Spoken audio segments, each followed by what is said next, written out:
Сәлеметсіздер ме, құрметті білімгерлер? Бүгінгі дәрісіміздің тақырыбы грамматикалық жаттығулар. Грамматиканы оқытуда жаттығу жұмысының мәні зор. Оқушылар грамматикалық материалдарды оқулықпен бағдарламаға сай білгендермен терминдерді меңгереді, анықтамаларды индуктивті жолмен есте қалдырады. Жаттығу жұмыстарын жүргізілмесе, ол ұзаққа бармайды, ұмытылып қалады. Грамматикалық жаттығулар оқушылардың қандай тілдік материалдарын жұмыстарын жасауына қарай фонетикалық, морфологиялық, синтаксистік және лексикалық болып бөлінеді.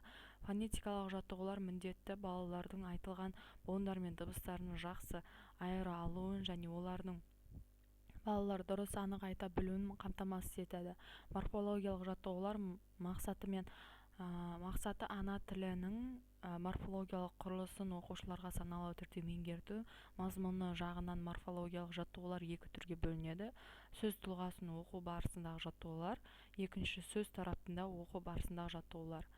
Сөз тарапында оқыту барысында жүргізілетін жаттығулар сөздерді белгілі бір топқа біріктіріп жүйелеуді үйретеді. Бұл жөнінде Ушинский баланың тілі шығып, сана сезімі өсе келе ол сөйлеуге, сөздерді қолдануға үйретеді.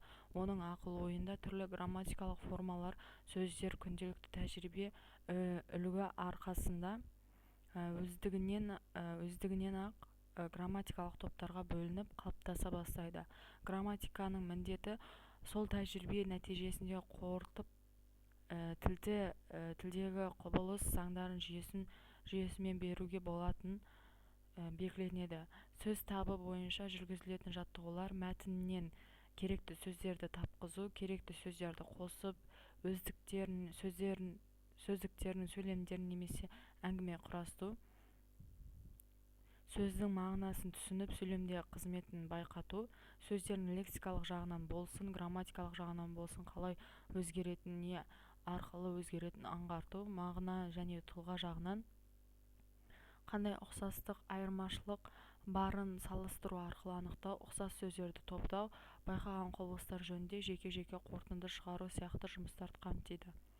Қорыта келгенде, оқушылардың алған білімін бекіту мақсатында жүргізілетін жаттығуларға жалпы мына сияқты талаптар қойылады. Белгілі бір жаттығуларды орындау үшін оқушылардың сол жағында орындық білімі болу керек. Оқушылардың жаттығуы не үшін орындайтынын, оның қандай пайдасы болатынын түсінсе ғана оны саналы орындайды. Жаттығуларды түсініп орындағанда ғана белгілі бір білік дағды қалыптасады.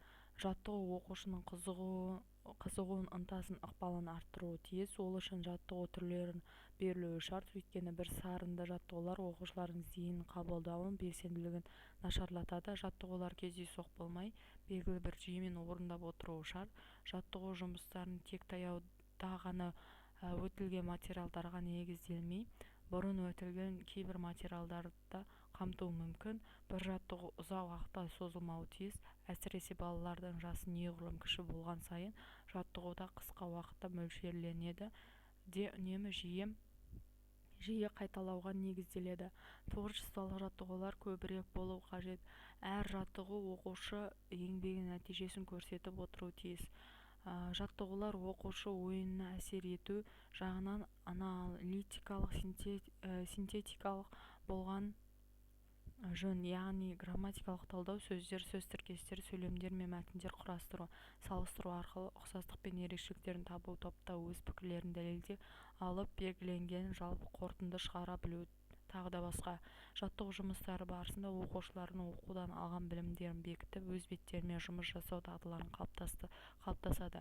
Яғни зейін қойып тыңдай білу, жатқа жаза білу, белгілі бір жоспар бойынша сөздерді құрамына, сөз табына, сөйлем мүшелеріне талдау, сұрақ қоя білу, қажетті деректерді, оқулықтарды, сөздерді қарап таба алуын айтады. Мұғалімдердің оқушылардың өз бетімен орындайтын жұмыстарын қалай көңіл аударғанын анықтап алуға болады. Оқушылардың өз бетімен орындайтын жұмыс түрлерін атаңыз. Өз бетімен орындайтын жұмыс түрлерін қайсы жиі қолданасыз? Өз бетімен орындайтын жұмыс қанша уақыт бөлесіз? Оқушы әртүрлі тапсырмаларды өздігінен орындайтын ортақ тәсілдерді қалай үйретесіз? Сабақ барысында қай кезеңде өз бетімен орындауға тапсырма бересіз? Оқушылардың өз бетімен жұмыс жасауға баулуда қандай әдіс-тәсілдер қолданған дұрыс? Өз бетімен орындаған жұмыстар тексеру мен бағалау қалай ұйымдастырылады? Өз бетімен орындайтын жұмыс барлық оқушыларға бірдей ұсыныс жасалына ма? Назарларыңызға рахмет.